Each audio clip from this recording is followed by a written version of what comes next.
Siamo venuti noi a fare un controllo e stanno dicendo che non siamo autorizzati, mentre abbiamo un'autorizzazione fatta dal comune per un recupero ambientale di un'ex cava. Stiamo scaricando terra da 2 anni e qua viene fuori che ci sono delle contestazioni che la cava è una discarica abusiva. Quindi io contesto totalmente, vediamo alla fine, basta il tempo e così.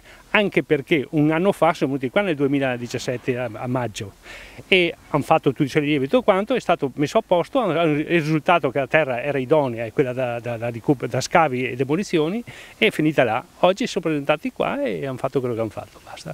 Comunque non ci preoccupiamo, poi siamo tranquilli e vediamo alla fine. Questa qua abbiamo un'autorizzazione di terra, è un terreno industriale che si può scaricare materiali in colonna B, quindi tutto quello che è qua è tutto quanto con tanto di analisi ARPA, analisi che prima di scaricare vengono fatte le analisi di tutto, ce le mandano e poi noi facciamo le controanalisi di nuovo, prima di scaricare siamo tranquilli e beati perché non prendiamo materiale se non è idoneo. Questa è una ex cava già diciamo esaurita da 30 anni fa. Qua è stato fatto una domanda in comune di Cison per fare un ripristino ambientale scaricando in colonna B in quanto è zona industriale e quindi idonea per scaricare in colonna B, e questo stiamo facendo da 2 anni, abbiamo avuto controlli di tutte le sorti, adesso è venuto fuori anche questa e va bene.